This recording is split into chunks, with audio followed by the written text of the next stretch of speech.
الله وبركاته. الحمد لله الواهب العطية، والصلاة والسلام على خير البرية وعلى آله وصحبه ذوي نفوس الزاكية. اللهم صل على سيدنا محمد الفاتح لما أغلق والخاتم لما سبق ناصر الحق بالحق والهادي إلى صراطك المستقيم، صلى الله عليه وعلى آله وصحبه حق قدره ومقداره العظيم. اللهم لا سهل إلا ما جعلته سهلا وأنت تجعل الحزن إذا شئت سهلا. ربي يسر ولا تعسر، يا ربي تمم بخير. اللهم بك أصبحنا وبك نحيا وبك نموت وإليك النشور. أصبحنا على فطرة الإسلام وعلى كلمة الإخلاص وعلى الدين نبينا محمد صلى الله عليه وسلم. رضينا بالله ربا وبالإسلام دينا وبمحمد صلى الله عليه وسلم نبيا ورسولا. أما بعد. Puja dan puji syukur kepada Allah. Alhamdulillah, di waktu yang mulia ini Allah izinkan kita bisa duduk di tempat yang mulia, di hari yang mulia, di waktu yang mulia, di bulan yang mulia. Mudah-mudahan terkumpul kesemuanya mulia itu pada diri kita sampai kita meninggal dunia pun dalam keadaan mulia. Amin ya rabbal alamin. Orang-orang saleh dahulu kala yang ia minta selalu, Allahumma ballighna Ramadan. Belum habis Ramadan dia sudah berdoa lagi, Allahumma ballighna Ramadan. Tu orang-orang saleh. Belum habis Ramadan dia berdoa, ya Allah sampaikanlah aku ke dalam Ramadan berikutnya. Belum lagi sampaikan berikutnya. Kenapa? Karena yang dia tunggu dalam 12 bulan itu cuma 1 bulan saja, dan itu ada di dalam Ramadan. Banyak orang-orang menginginkan dalam Ramadan, ternyata tidak Allah takdirkan. Ada 1 hari menjelang Ramadan meninggal dunia, ada 2 hari menjelang Ramadan meninggal dunia. Ada yang sudah masuk Ramadan dan belum sempat melaksanakan salat tarawih, malam tadi meninggal dunia. Maka oleh karena itu, ini bagian daripada nikmat Allah. Illa man asamahullah. Orang yang Allah beri dan orang yang Allah khususkan untuk mendapatkan nikmat Ramadan, di antaranya untuk tahun ini adalah kita. Maka berarti Allah menginginkan kita untuk tetap beramal berubudiyah kepada Allah. Jangan sia-siakan waktu yang sudah Allah beri. Cukup tahun yang lalu menjadi pelajaran bagi kita.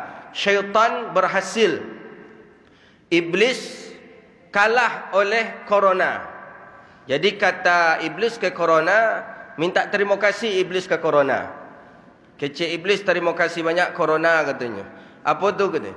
Mulai dari dan diciptakan dari dulu belum bisa menutup masjid. Setan belum bisa menutup masjid. Iblis belum berhasil menutup masjid. Jangankan masjid, Masjidil Haram saja, orang tawaf saja bisa berhenti oleh corona. Jadi kata iblis, memang engkau lebih hebat daripada aku, kata iblis kepada corona. Itulah dia. Jadi memang lebih licik lagi corona nampaknya dibandingkan iblis. Tapi tahun yang lalu kita tak dapat ke masjid. Kita bermohon kepada Allah, dengan saat-saat seperti ini kita sudah Allah izinkan kembali ke masjid. Maka mudah-mudahan istiqamahlah kita dalam beramal ubudiyah kepada Allah. Kadang-kadang orang awak ku angek-angek ciri ayam banyak.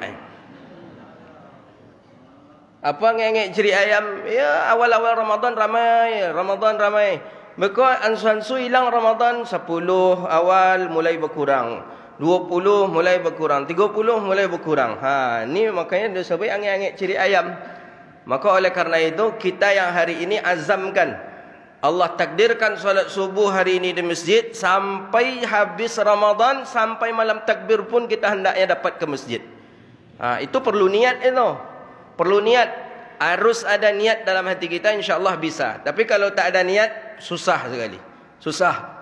Amalan yang paling berat kita lakukan adalah solat subuh. Nabi sendiri mengatakan, berat, solat yang paling berat dilakukan oleh munafik adalah solat subuh.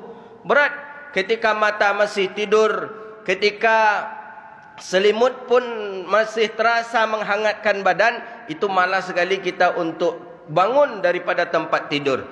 Iko awak rame ke siko kini ko, dek awak jago kini ko, kan dek makan sahur tadi ko nya. Kalau nak makan sahur nak rame mode iko ko dah. Maka oleh karena itu Ini bagian daripada nikmat Allah. As-sahru barakah, di sahur ada berkah. Mudah-mudahan ini mulai merubah diri kita. Dari Ramadan ni biasanya kita solat subuh paling ada dalam sebulan tu sekali mungkin ke masjid. Hari ini kita usahakan tiap hari dalam Ramadan, sampai nanti habis Ramadan pun kita bisa melakukan hal yang seperti ini insya-Allah. Amin ya rabbal alamin.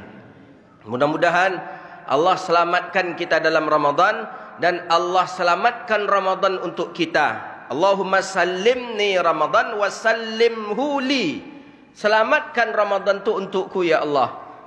Itu doa kita. Mudah-mudahan Allah selamatkan kita dalam Ramadan, sehat kita dalam Ramadan, lancar puasa kita dalam Ramadan, dan Allah selamatkan pula Ramadan untuk kita. Jadi tidak ada halangan apapun untuk kita di dalam Ramadan ini. Amin ya rabbal alamin. Bapak Ibu yang dirahmati Allah, kita selama Ramadan akan mengupas dan menyelesaikan kitab yang bernama Bulughul Maram. Hadis yang akan kita bahas mulai daripada bab atau kitabul adab. Bulughul Maram ini kitab hadis ahkam, hadis yang di dalamnya membahas hukum. Siapa yang menulisnya? Yang menulisnya adalah Imam Ibnu Hajar Al-Asqalani. Di pesantren-pesantren, di madrasah-madrasah, di universitas-universitas dibaca kitab ini, Bulughul Maram. Imam Ibnu Hajar Al-Asqalani ini disebut sebagai Syekhul Islam fil hadis. Ada yang mengatakan Amirul Mukminin fil hadis. Beliau hafal hadis nomor 2 terbanyak di dunia. Pertama yang hafal hadis terbanyak di dunia adalah Imam Ahmad bin Hanbal, murid Imam Syafi'i. Beliau hafal hadis alfa ahadis, 1.000.000 hadis. Itu yang terbanyak hafal hadis. Sampai sekarang tak ada yang sampai ke tahap Imam Ahmad bin Hanbal, tak ada. Maka kitab hadis yang paling tebal itu karangan beliau juga, namanya Musnad Imam Ahmad bin Hanbal. Itu penghafal hadis terbanyak.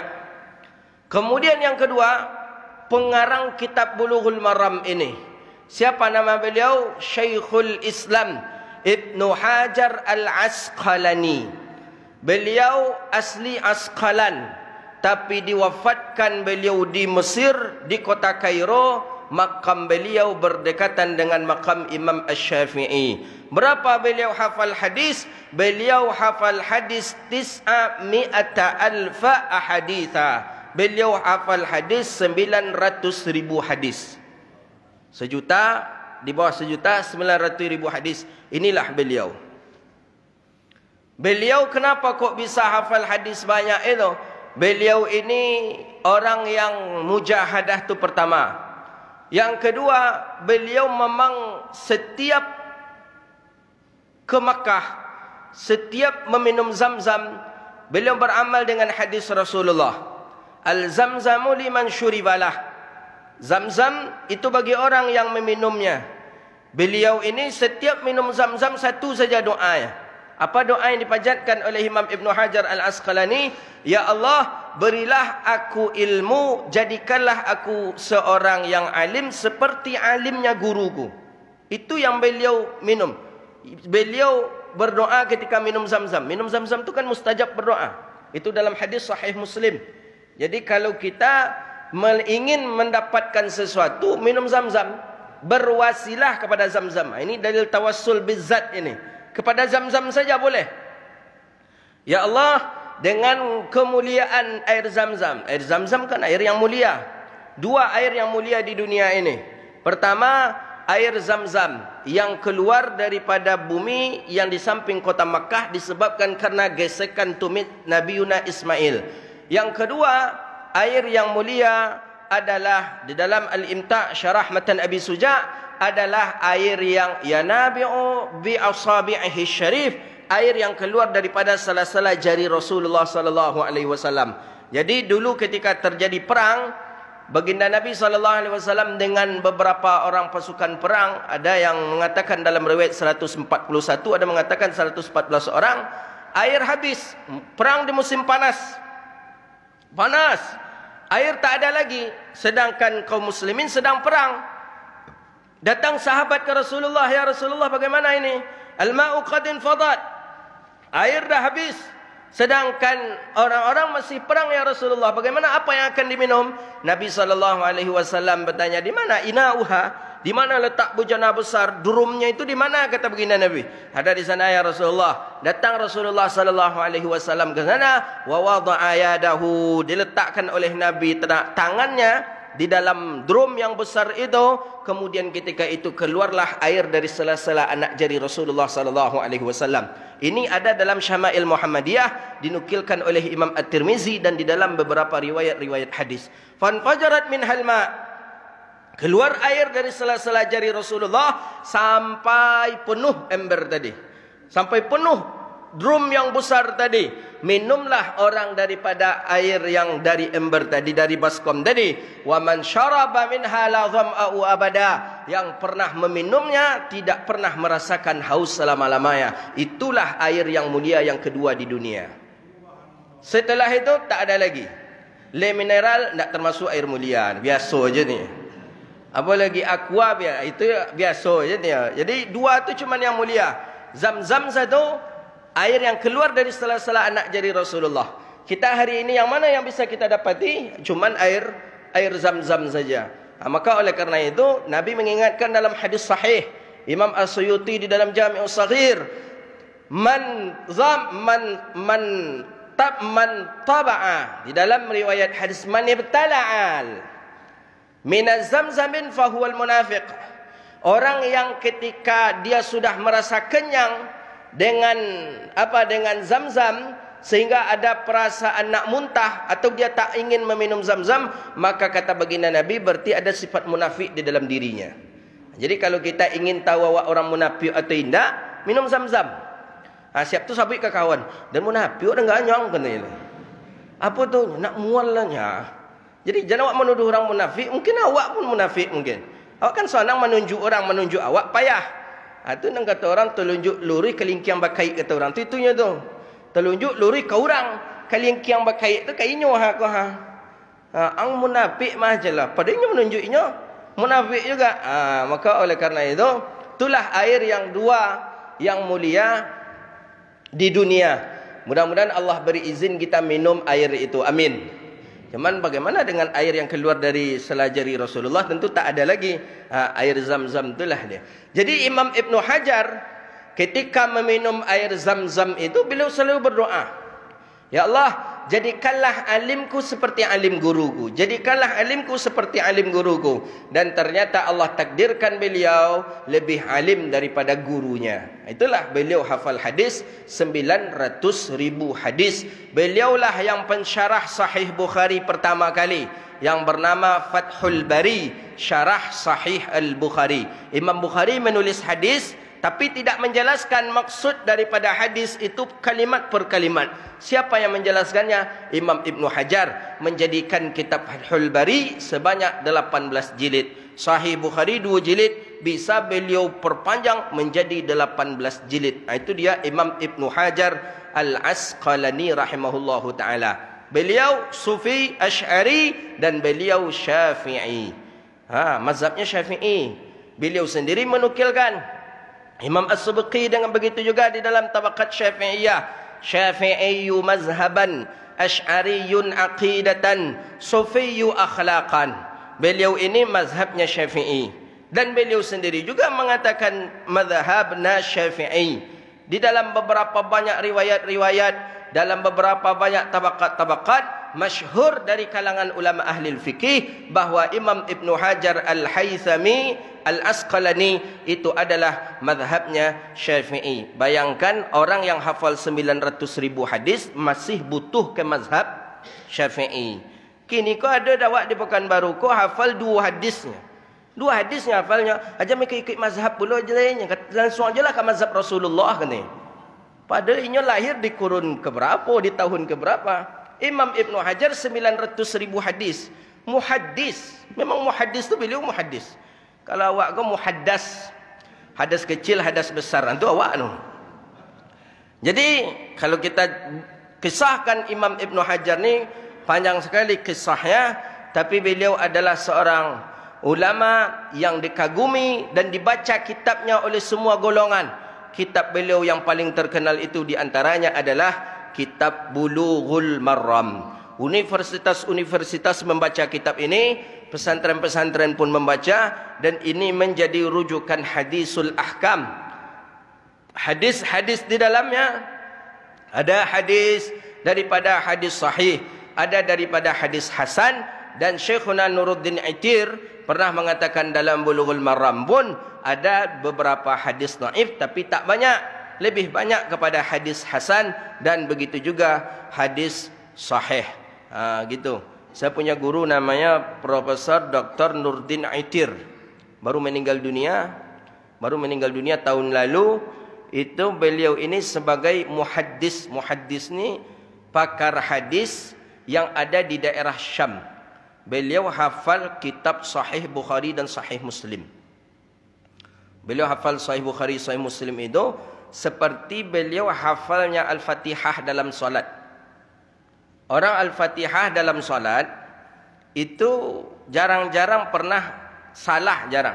Pernah awak tersesat ketika membaca Al-Fatihah. Walaupun pengana awak ke pasar, walaupun pengana ke pebukulan, walaupun pengana ke sahur, semayang, walaupun pikiran kita kepada masalah, yang Al-Fatihah ni tetap lancar. Kalau ada orang salah membaca Al-Fatihah dalam semayang, itu perlu dipertanyakan bilanya mulai semayang. Mungkin baru-baru mulai semayang itu. Tapi kalau orang lah lama mulai semayang, kemanapun pergi pikiran gitu, tetap Al-Fatihah pun tak pernah salah kan. Tak pernah salah. Kenapa? Karena dia sudah menjadi sebuah malakah, kata orang balaghah. Malakah itu syai'un rasikhun fi qalbi. Sesuatu yang melekat dia di dalam dada kita. Itu dia Al-Fatihah. Beliau, Syekh Nuruddin Itir ini, Bukhari Muslim, Sahih Bukhari, Sahih Muslim, hadis dalam Sahih Bukhari, Sahih Muslim itu seperti Al-Fatihah di dalam tubuh beliau. Jadi kalau orang baca hadis, baca ngaji Sahih Bukhari, kami ngaji Sahih Bukhari dengan beliau, beliau duduk seperti ini menyimak. Tapi beliau betulkan. Mana yang salah beliau betulkan. Jarang sekali beliau melihat kitab, jarang sekali. Begitu saking thiqah namanya, kuatnya daripada hafalannya. Awak apa yang paling kuat hafalan awak selain Al-Fatihah? Lai inna a'tayna jawal asri. Itu dia 3 ayat tu memang kalau kek yang kalau lebih daripada 3 ayat mungkin enggak payah je. Jadi ini hadis yang akan kita baca, kita mengkhususkan daripada babul adab. Di dalam kitab ini ada beberapa bab, beberapa kitab. Ada kitab taharah, ada pembagian taharah bersuci, ada bagian salat, ada bagian hudud. Hudud ni peperangan dan diat, denda-denda. Kemudian ada bagian at'imah. At'imah ni makan. Seperti apa makan? Sembelihan perempuan boleh nak kita makan atau tidak? Ini di bab-bab sebelumnya. Tapi hari ini dalam Ramadan ini kita mengkhususkan tentang babul adab. Adab dalam kitab ini, babul adab, beberapa hadis-hadis dalam masalah adab ini insya-Allah akan kita bahas dan akan kita selesaikan insya-Allah dalam beberapa pertemuan dalam Ramadan ini insya-Allah. Hadis pertama, hadis daripada Abi Hurairah radhiyallahu taala an. Abi Hurairah ini sahabat Nabi ma'ruf. Sahabat yang paling banyak meriwayatkan hadis. Lebih dari 5,000 hadis yang diriwayatkan oleh Abi Hurairah dari Rasulullah. Siapa nama Abi Hurairah ini? Namanya Abdurrahman Ad-Dausi. Namanya banyak. Ada yang mengatakan nama daripada Abi Hurairah ini 59 nama. Tapi dari nama yang 59 itu, satu nama yang paling sering, yang paling masyhur disebut-sebut oleh para muhaddisin, para takhrid dengan nama Abdurrahman Ad-Dausi. Kenapa Daus? Daus itu nama suku di daerah Yaman. Jadi orang membuat nama-nama suku di belakang nama itu dari dulu sudah ada. Seperti Abi Zar Al-Ghifari dari Bani Ghifar, Salman Al-Farisi atau Aba Ayub Al-Ansari, Abi Musa Asy'ari, itu dari kabilah-kabilah Asy'ari. Jadi di antaranya Abdurrahman Ad-Dausi. Itulah turun ke kita ke hari ini, ada orang yang membuat nama suku di belakangnya. Itu meniru daripada sahabat Nabi. Ada Ustaz Azwin Domo, sukunya Domo tu. Ada Ustaz Asril Caniago, berarti suku Caniago tu. Gitu. Jadi itu sudah ada di zaman sahabat. Boleh tak apa-apa. Yang tidak boleh itu menyamakan suku kita dengan suku yang ada di Arab. Itu yang tak bisa. Ada itu beberapa dulu mamak yang ada di kita ni, datuk-datuk ni bilang suku-suku yang ada di negeri kita ni suku yang berasal dari daerah Arab ini, katanya. Di zaman Nabi lah ada je suku-suku awak ke, katanya. Ya, sampai kini kita tengok tak pernah awak mendengar kalau Abu Bakar tu sukunya Caniago, Petopang, tak ada dah. Tak ada dah. Atau mungkin Umar Piliang, tak ada dah. Jadi tak sama. Jadi jangan kita samakan, berbeda. Suku di kita dengan suku-suku orang di Arab beda. Kecuali ada riwayat menjelaskan bahawa Sayyidina Utsman tu sukunya dulu Petopang, katanya. Jambak basah. Setiap ada acara hujan tari-hari. Itu mungkin juga yakini. Ini tak ada riwayat satu pun. Jadi jangan menyama-nyamakan. Ini ada beberapa nenek mamak kita menyamakan. Suku-suku yang ada di awak ku yang suku zaman Nabi tu, katanya. Jadi seolah-olah nenek mamak kita yang kini tu itulah turunan dari Nabi tu. Tak bisa. Jadi Abdurrahman Ad-Dausi, bolehkah membuat nama suku di belakang nama kita? Boleh. Banyak sahabat-sahabat yang melakukan hal yang seperti itu. Jadi kita buat di belakang. Kalau ada apa Tanjung atau apa seperti sahabat-sahabat kita yang dari Sumatera Utara biasanya dibuat marga di belakang, itu memang sudah ada juga dulu di zaman para sahabat. Jadi boleh kita untuk melakukannya. Jadi Abi Hurairah ini beliau termasuk sahabat yang lambat masuk Islam. 3 tahun menjelang Rasulullah wafat barulah Abi Hurairah masuk Islam. 3 tahun menjelang Nabi wafat baru dia masuk Islam. Tapi kok banyak Abi Hurairah meriwayatkan hadis. Abi Hurairah selama 3 tahun tidak ingin punya rumah di Madinah. Tak ingin tinggal di mana-mana di Madinah. Jadi Abi Hurairah selama di Madinah di mana tinggal? Tinggal Abi Hurairah selama di Madinah di Masjid Nabi. Untuk apa? Ingin belajar menengok akhlak Rasulullah. Jadi Abi Hurairah ini belajar akhlak dengan Nabi saja 3 tahun namanya. Jadi Masjid Nabi di sebelah kiri rumah Rasulullah. Di belakang ada namanya Ahlus Sufah. Ahlus Sufah itu tempat yang dibuatkan oleh Rasulullah. Dalam beberapa qaul ada yang seperti ini dibuatkan. Di atas, di belakang. Bertingkat. Di atas itulah tinggal Ahlus Sufah. Orang-orang mulia. Anas bin Malik, Abdullah ibnu Umar, Abi Hurairah, tinggal di atas itulah dia. Selalu ia perhatikan bagaimana gerak-gerik Rasulullah. Dia tahu cara Nabi pakai sandal, dia tahu cara Nabi pakai jubah, dia tahu cara Nabi pakai rida imamah, dia tahu cara Nabi SAW memakai izar kain sarung. Dia perhatikan. Maka orang-orang inilah yang paling banyak meriwayatkan hadis. Jadi itu cerdasnya Abi Hurairah. Datang dari daerah Yaman, masuk Islam, sampai di Madinah, tak ingin punya rumah, tak ingin tinggal di rumah warga. Beliau ingin tinggal di rumah Nabi SAW. Maka orang-orang liberal, apalagi Syiah, banyak mempermasalahkan hadis-hadis Abi Hurairah. Liberal apalagi. Dia mengatakan Abi Hurairah ini masuk Islamnya kan terlambat. Dan dia cuma hidup 3 tahun dengan Rasulullah. Tapi kenapa Abi Hurairah banyak meriwayatkan hadis? Kalah Abu Bakar yang dari kecil dengan Rasulullah. Kalah Umar, kalah Utsman, kalah Ali menantu Rasulullah. Kenapa yang paling tinggi, paling banyak meriwayatkan hadis dari Rasulullah SAW adalah Abi Hurairah? Orang liberal mempermasalahkan ini. Jadi dia kata Abi Hurairah ini banyak bermain-main hadis. Ada yang memfitnah Abi Hurairah ini sekedar mengucapkan ucapan yang diucapkan Rasulullah padahal Nabi tak mengucapkan. Sehingga banyak hadis-hadis Nabi yang mereka masalahkan oleh orang-orang liberal. Itu Abi Hurairah. Padahal ulama hadis sudah sepakat bahwa Abi Hurairah betul-betul banyak mendengar hadis dari Rasulullah. Kapan? Tadilah masanya. Walaupun masa 3 tahun, tapi Abi Hurairah tak pernah luput matanya memandang Nabi SAW. Termasuk hadis yang dipermasalahkan oleh orang liberal, hadis tentang lalat. Itu hadisnya Abi Hurairah dalam Sahih Bukhari. Lalat, kata Nabi SAW, "Idza waqa'a az-zubab ala ahadin ina'ikum falyaghmisha Kata Nabi, apabila jatuh lalat ke dalam gelas kalian, makanan kalian, minuman kalian, kata Rasulullah, falyaghmisha, tenggelamkan dia. Fa inna ahada janahaihi syifa. Dalam riwayat lain, fa inna ahada janahaihi dawa.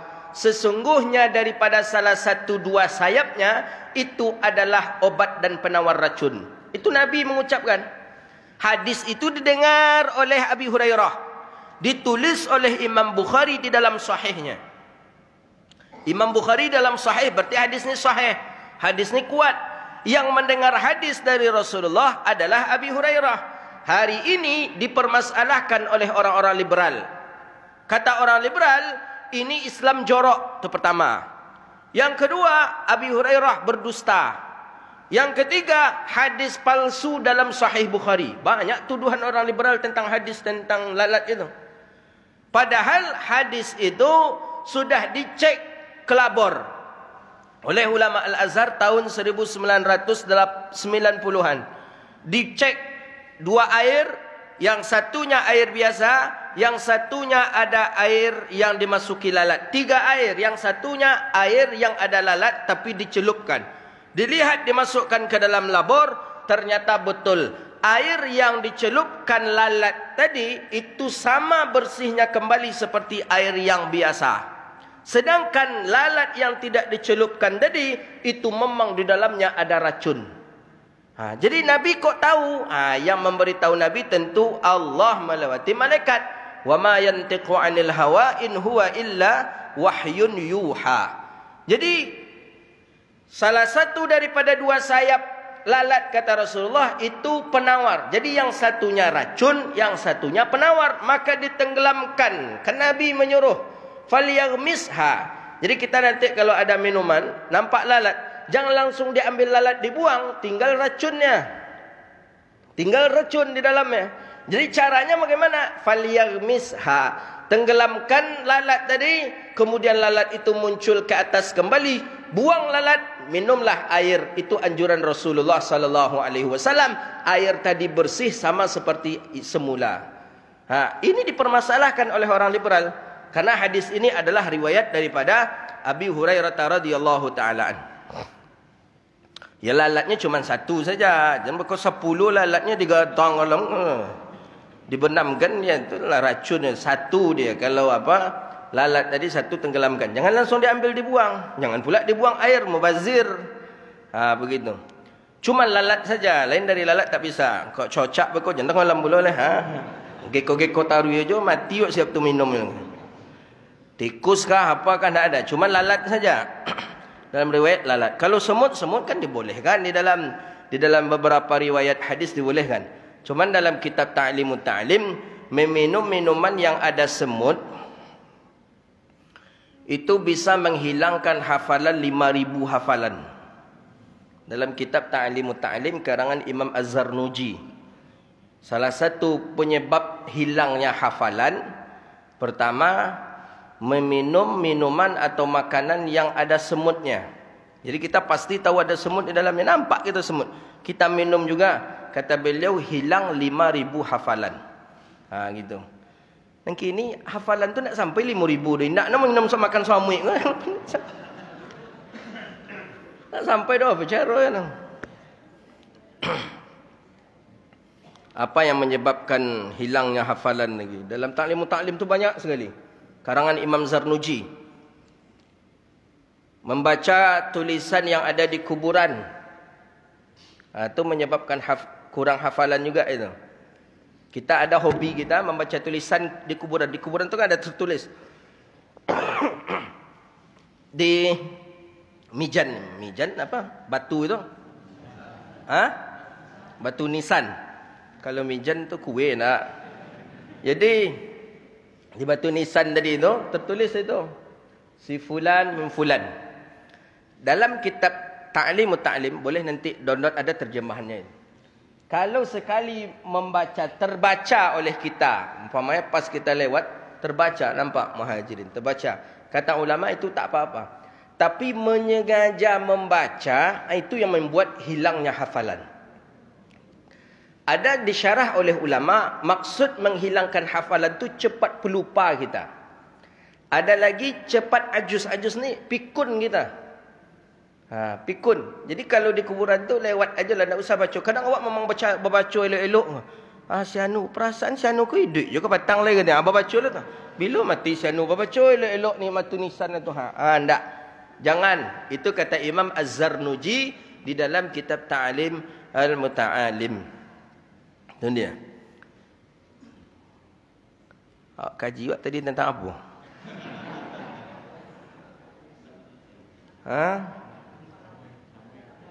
Semut. Lalat tadi kan? Semut. Jadi semut memang boleh meminumnya, tidak ada masalah kerana tidak ada mengandung racun makanan yang dimasuki semut. Tapi menurut Imam Zarnuji bisa menyebabkan daripada hafalan kita kurang. Jadi kalau bisa kita buang dulu semutnya, ya kalau tidak ya tidak usah kita untuk memakannya. Ya kurang hafalan kita. Kurang hafalan maksudnya menyebabkan lupa. Dalam kitab Ta'lim Ta'lim bagus itu. Anak-anak kita bagus membaca kitab Ta'lim Ta'lim. Maka di pesantren-pesantren wajib baca kitab Ta'lim Ta'lim itu.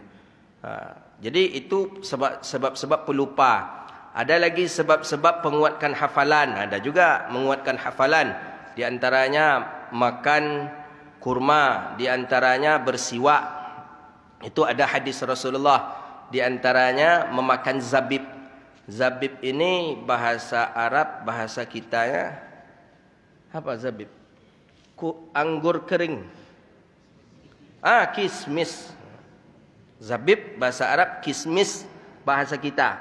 Jadi anak-anak bagus dianjurkan makan kismis itu, salah satu untuk cerdas, kuat hafalan. Berapa banyaknya? Imam Zarnuji menjelaskan kalau bisa 21 biji dalam sehari. Jadi mungkin dia makan 3, dia makan 7 pagi, 7 siang, 7 apa? Itu kuat hafalan. Salah satu penyebabnya adalah membuang balgham. Jadi dalam kitab Ta'lim Ta'lim tadi, penyebab kita lupa ni kerana banyak balgham. Balgham ni dahak.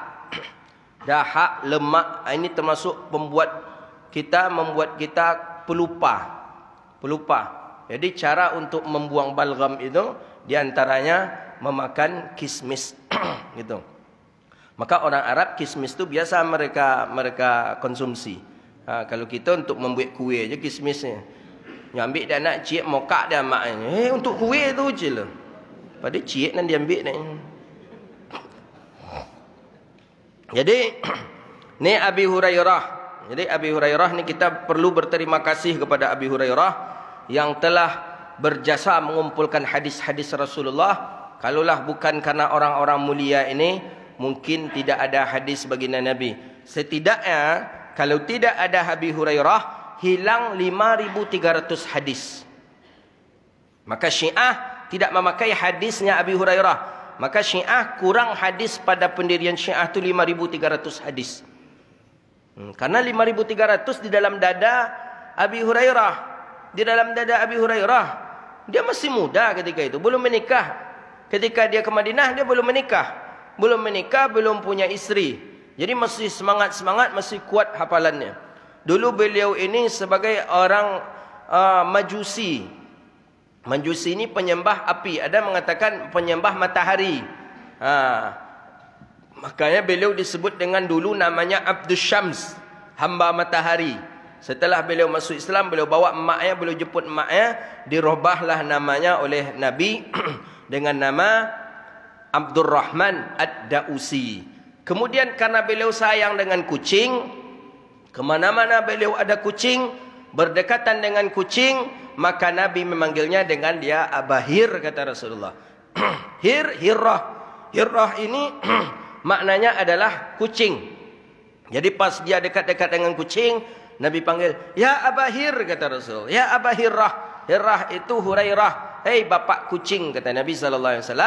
Dan lekatlah nama itu sampai hari ini dan sampai hari kiamat. Kalau kita berjumpa dengan hadis an Abi Hurairah, itu bukan nama, itu gelar beliau diberikan Rasulullah. Nama beliau Abdurrahman Ad-Dausi. Itu nama beliau.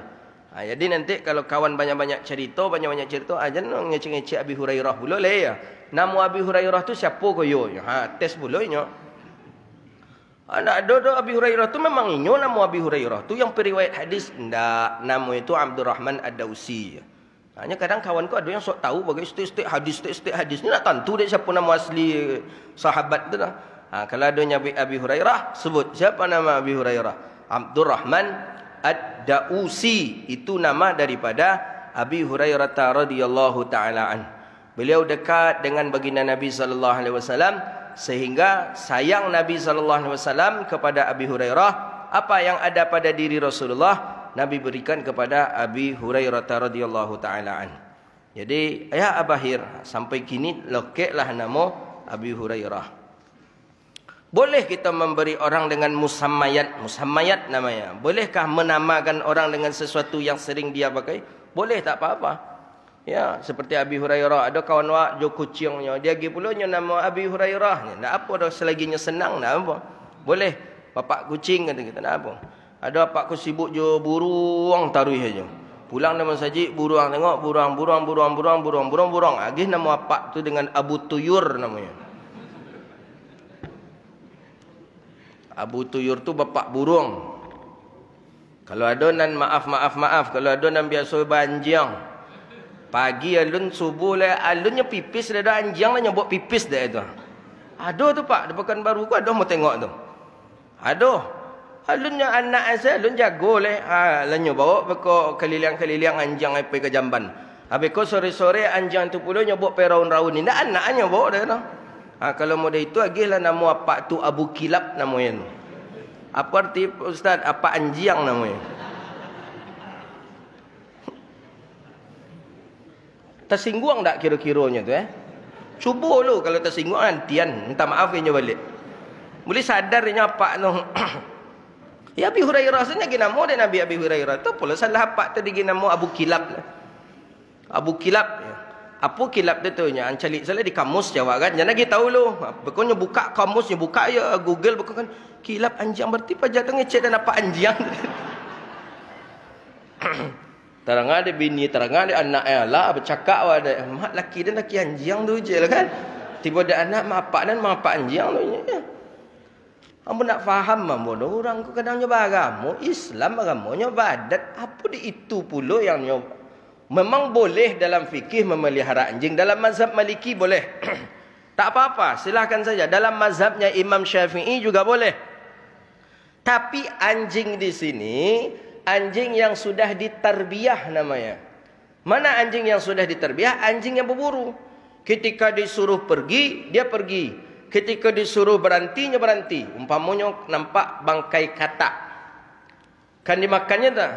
Kita cegahnya. Berhenti, tak boleh, tak dimakannya. Itu namanya anjing yang sudah terdidik. Anjing model itu boleh dipelihara.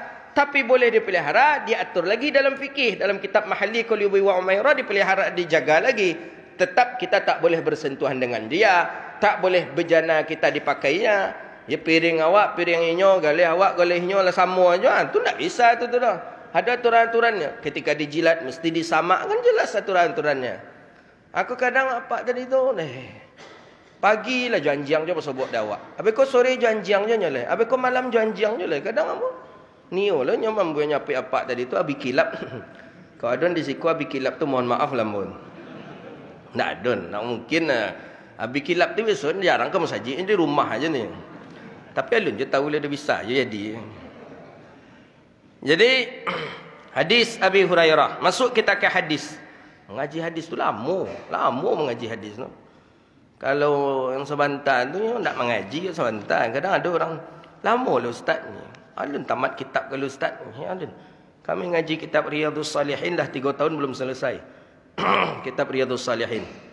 Tapi kitab Bahjatun Nufus Sahih Bukhari hampir selesai. Setiap subuh Jumaat di Masjid Beringin, Komplek Beringin, Masjid Al-Furqan. Itu saya setiap Jumaat subuh bahas kitab Sahih Bukhari. Hampir tamat lagi. Yang hadir ya hampir-hampir banyak inilah. 300-350 orang setiap Jumaat. Awak ceramah gang kagang. Yang tersuruk-suruk modeko ke kanya. Kalau masjid godang tu orangnya godang pula profesor. Awak go doktor LCMA. Qala haqqul muslim, hadis ni sahih. Bukhari mensahihkan hadis, Imam Muslim juga mensahihkan hadis. Haqqul muslim lil muslim sittun. Hak seorang muslim dengan muslim yang lainnya 6. Hak, kalau berbicara hak, orang ada hak kepada kita, kita pun ada hak kepada orang, tapi syaratnya Islam. Hak ini berarti sesuatu yang mesti kita lakukan. Kalau tidak kita lakukan, berarti kita melanggar hak. 6 dia. Tapi ini muslim dengan muslim. Muslim dengan kafir, beda lagi. Mana dia? Pertama, iza laqaitahu fasallim alaih. Apabila seseorang berjumpa, maka hendaklah dia bersalam. Makanya kalau awak bersobok je kawan, Assalamualaikum. Kalau payah mana awak kini untuk berjabat tangan, takut awak buruk sangka ke kawan, kawan tak kena corona atau tidak, ucapkan salam, Assalamualaikum. Cukup, boleh, tak apa-apa. Rasa ambo daripada bersalam modeko, ancak cukup ucapan salam aja. Ikut tenju nanya doan kawak bilu ke salah, saya masalah. Dia sebut jawab, ikut yang celian kawak, ikut yang celian kawak. Kadang ada bagai yang menyengaja, menenju kawak tu. Ini kebailok, tapi hati awak dirusak aja, kan musafahah. Tidak boleh ada kontak fisik. Modeko kalau tak kontak fisik juga. Ancak Assalamualaikum. Dah selesai kita kalau memang tak ingin kontak fisik dengan orang lain. Ini ada pula istilahnya salam modeko. Adalah salam modeko lah. Lama dia pedusi je apa-apa ke gini lah. Modeko je. Padahal bil musafahah. Dalam hadis Imam Tirmizi itu jelas itu.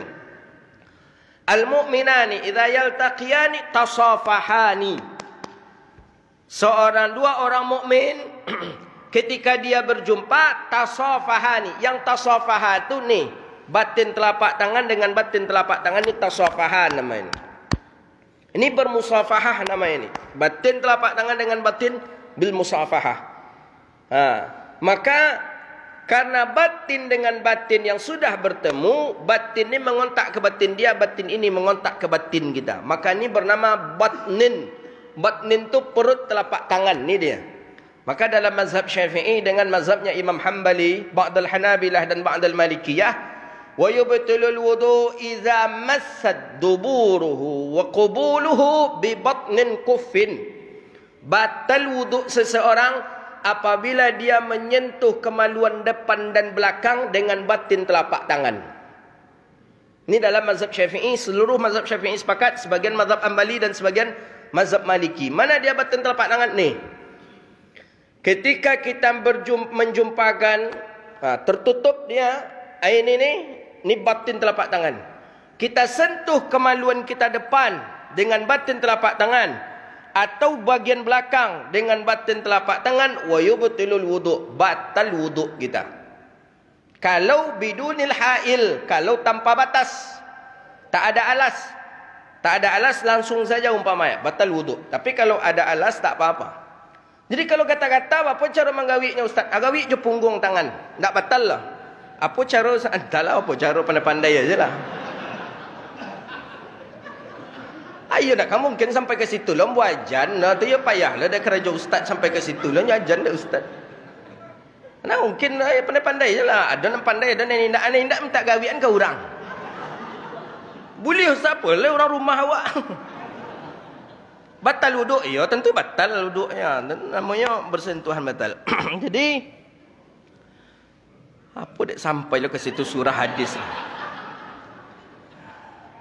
Nya iza laqaitahu fasallim alaih. Apabila seseorang berjumpa, salam. Salam batnin kuffin. Jadi salam tawak dengan batin telapak tangan mbak. Tidak dengan hal yang lain, tidak ada. Dalam syariat tak ada. Cuman ada sebagian tradisi orang-orang Sudan. Sudan, kalau dia berjumpa, itu nyetokoknya bahu kawan dulu. Gitu, itu tanda mesra. Barunya bersalaman. Jadi ketikanya berhadapan, tokok bahu kawan dia ciek dulu. Ini pun nyetokok bahu awak dia. Tokok bahunya, nyetokok bahu awak. Barulah bersalaman. Baru bersalaman, setelah itu barulah bernostalgia mereka. Jadi tetap bibat bin kufin. Kalau tak bisa bermusafahah, Barulah dengan kalimat Assalamualaikum. Bagus itu seperti itu. Ini ketika laqaitah. Laqaitah ni ketika memang berjumpa. Bagaimana kalau tidak berjumpa? Apakah juga dianjurkan untuk mengucapkan salam? Ulama mensyarahkan hadis ini, liqa aw la yaltaqi, baik dia berjumpa atau tidak berjumpa, fayustahabbus salam, maka disunahkan untuk membaca salam. Mana contoh kertas SMS, awak kan nak usah buat kawan, handphone.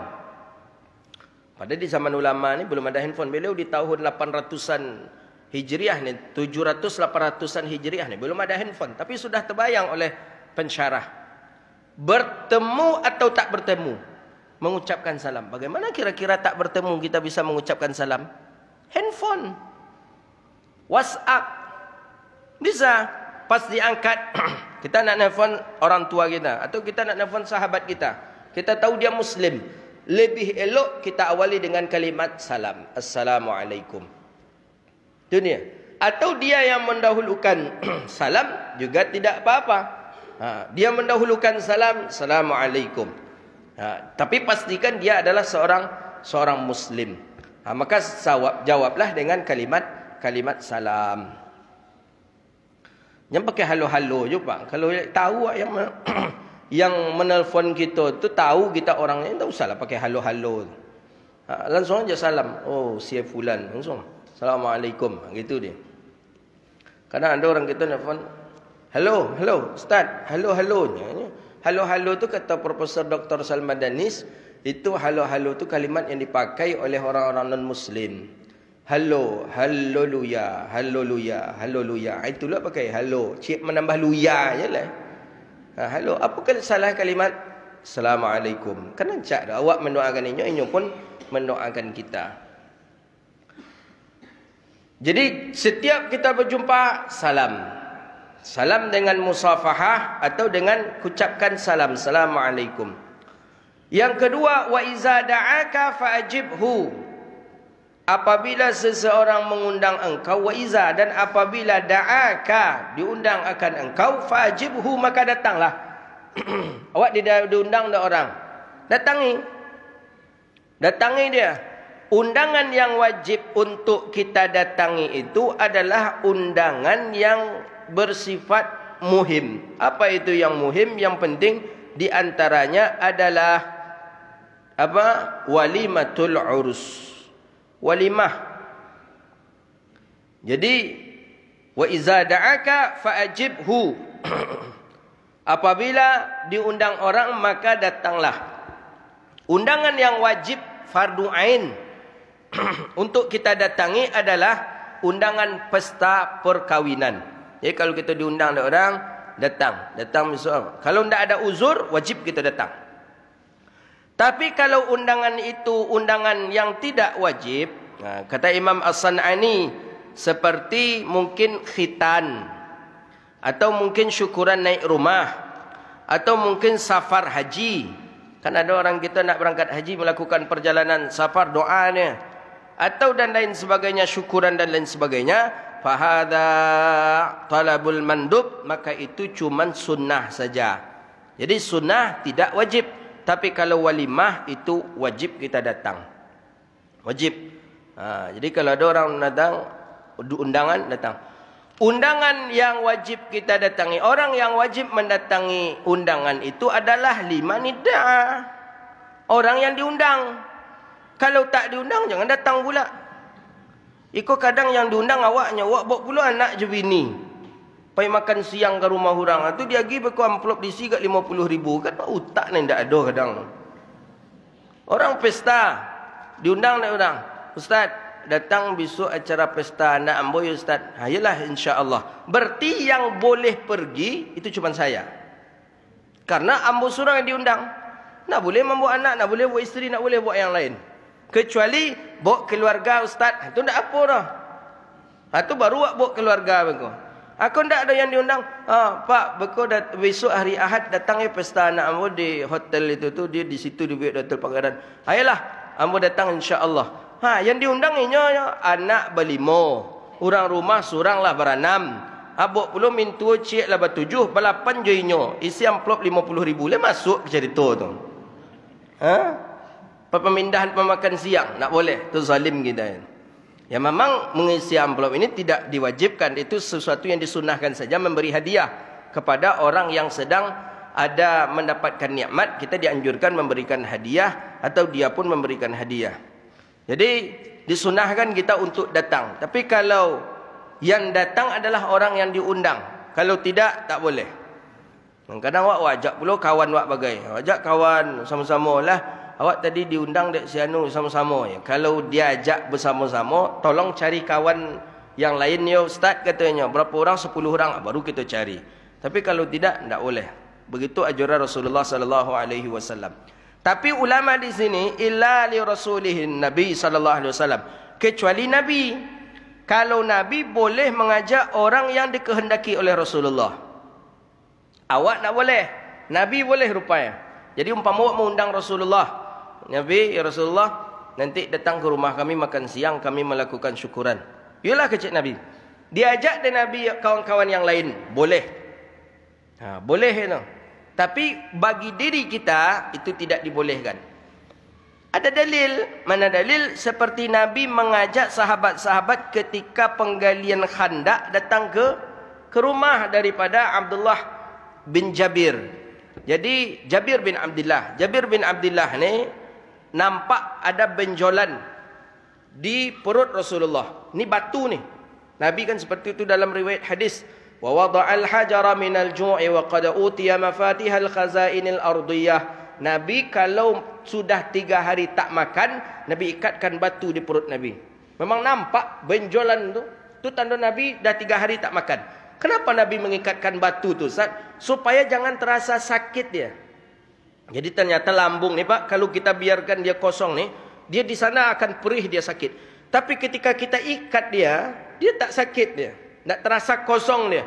3 hari pernah Nabi tak makan. Bayangkan Rasulullah SAW, memang yang akan dimakan tak ada. Tak ada yang akan dimakan, itu susah kehidupan. Tidak semewah kita hari ini. Maka jangan buang-buang makanan, jangan. Ingat Rasulullah SAW. Ingat baginda Nabi SAW. Maka Imam Malik bin Anas menangis lama ketika sahur. Lama ketika sahur. Yang dia ingat bagaimana dengan Rasulullah ketika sahur. Kita sahur banyak macam makanan di meja makan kita. Banyak makanan di hidang. Nabi sahur dengan 7 butir kurma saja. Pernah sekali dalam riwayat Nabi sahur dengan 1 biji kurma saja. Maka luar biasa baginda Rasulullah SAW. Orang yang begitu mulia. Tidak pernah makan makanan yang begitu mewah banyak itu tidak ada Rasulullah. Jadi nampak seperti itu. Jabir bin Abdullah cepat pulang. Jabir cepat pulang mengadu ke isteri. Kata Jabir bin Abdullah, ada tak yang akan kita masakkan? Rasulullah SAW, aku tahu Nabi itu sudah 3 hari tak makan. Ini akan terjadi perang Khandak ini. Sedang gotong royong menggali parit yang dalam itu. Kan itu perang Khandak. Jadi kata istrinya, tak ada. Kecuali sedikit saja. Segini gandumnya. Gandum cuman ada sedikit, segenggam gandum. Dan ada anak kambing. Anak kambing maksudnya kambing yang masih kecil. Jadi kata Jabir bin Abdullah, udah. Kalau begitu kita sembelih saja kambing. Sembelih kambing yang kecil tadi dimasak. Ini kambing yang kecil itu porsinya untuk porsi 5 orang. 5 orang bisa memakannya. Baru setelah itu selesai habis. Cuma 5 orang saja. Jadi Jabir setelah masak dicampur semua ya. Datanglah Jabir bin Abdullah ke Rasulullah. Ya Rasulullah, kata Jabir bin Abdullah, nanti makan siang di rumah kami ya Rasulullah. Kami sudah masak ya Rasulullah. Baik, kata Nabi kepada sahabat. Hei sahabat, kata Rasulullah, nanti kita makan siang. Ini sahabat sedang gotong royong nih. Ada sekitar 72 orang. 72 orang banyak atau kambing untuk 5 orang. Ya bayangkanlah tu ha.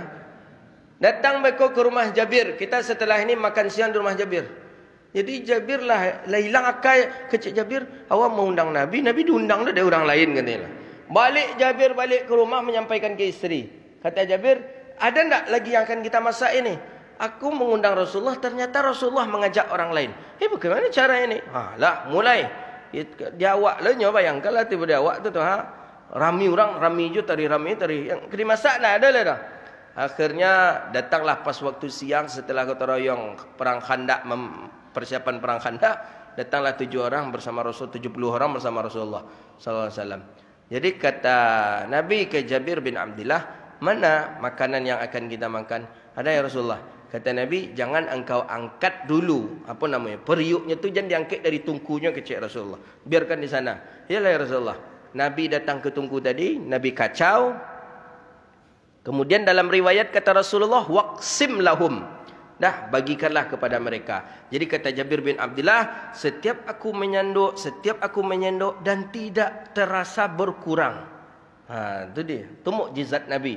Nak tahu, jadi setelah dikacau Nabi tadi, rupanya bertambah-tambah banyak. Itu mukjizat itu. Kalau pada diri Rasulullah, itu biasa. Itu namanya mukjizat. Jadi orang yang pernah memakan itu, ke-70-annya itu mengatakan, Alhamdulillah kami dalam keadaan kenyang. Alhamdulillah kami dalam keadaan kenyang. Itu dari Rasulullah. Ya bisa juga cuba praktek kan. Yang kalau lain besok, orang banyak ya datang kacau je gulai itu taruh. Terbayi campan gulai sudah. Itu Rasulullah. Awak nak bisa. Mukjizat namanya pada diri Rasulullah. Itu mukjizat. Kalau kita tidak, ya, maka yang bisa menghadirkan orang lain tanpa diundang itu cuma Rasulullah. Kalau kita tak boleh membawa orang lain kalau dia tidak diundang. Begitu dia. Dua baru. Hampir ada pertanyaan. Kalau ada pertanyaan nanti kita sambung di pekan berikutnya insya-Allah. Syuruk berapa? Tadi itu bunyi syuruk, bunyi apa? Sudah masuk dan sudah dilewatkan 12 minit. Itu sudah dilewatkan. Oh, layu tu santai semain duha awal. Ada pertanyaan? Tidak ada. Tidak ada, alhamdulillah. Besok aja lah kita sambung balik insya-Allah. Hadza wabillahi at-taufiq wallahu a'lam bissawab. Syuruk sudah dilewatkan 12 minit itu. 15 minit dilewatkan dari syuruk ya. Memang harus dilewatkan. Kalau tidak dilewatkan, kita solatnya di ketika matahari terbit. Banyak Ustaz di beberapa masjid karena dia mendengar ceramah Hussam tu Samad itu terputus. Ada yang di sebagian daerah di luar Provinsi Riau, saya safari dakwah. Ada yang ketika berbunyi tit tit tit tit langsung dia salat. Saya tanya, itu berbunyi itu waktu syuruk? Iya, sudah dilebihkan? Enggak, belum dilebihkan. Jadi salatnya salat apa? Enggak, di Riau juga ada di daerah apa namanya. Jadi salatnya apa? Kami salat sunat syuruk. Berbunyi itu baru ketika matahari mulai terbit itu kata saya. Belum terangkat. Ketika matahari terbit mana boleh salat. Jadi kata mereka, ya kan itu yang disuruh Ustaz Samad. Oh enggak, dengar baik-baik lagi kata saya. Ya kan orang dulu kan tak faham. Mana ya hamak wak dulu ada salat sunat syuruk, tak ada. Maka dalam mazhab Syafi'i khilaf ulama tentang salat sunat syuruk ini. Ada yang mengatakan dia salat sunat duha. Ada yang mengatakan memang ada solat sunat syuruk, tapi bagi orang yang menetap di tempat duduknya dari subuh. Ambo tadi, solat subuh mau di siko. Sampai terbit matahari di siko je ambo duduk. Ambo yang boleh solat syuruk. Ikut ndaklah berpindahlah dari siko, berpindahlah ke situ, berpindahlah ke siko.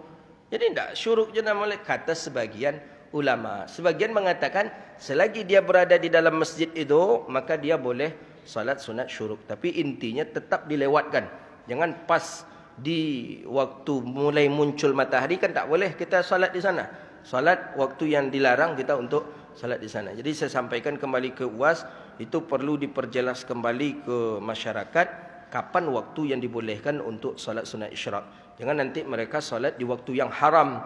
Kalau salat di waktu yang haram tentu tidak dibolehkan dan hukumnya haram juga. Hadza wabillahi at-taufiq. Rabbana atina fid dunya hasanah وفي الآخرة حسنة وقنا عذاب النار اللهم فقهنا في الدين وعلمنا التأويل واهدنا إلى صراطك المستقيم اللهم بارك لنا في أولادنا وذريتنا واحفظهم ولا تضرهم وفقنا وفقهم لطاعتك وارزقنا برهم برحمتك يا أرحم الراحمين اللهم أعز الإسلام والمسلمين اللهم انصر لإخواننا المسلمين المستضعفين في كل مكان يا رب العالمين.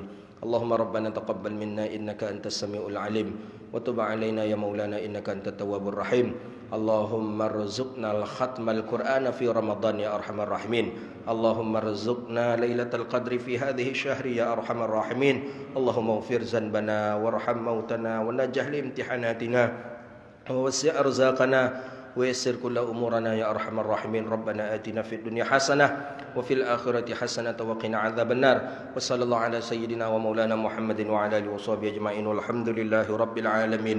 Demikian mohon maaf wabillahi taufiq hidayah. Assalamualaikum warahmatullahi wabarakatuh.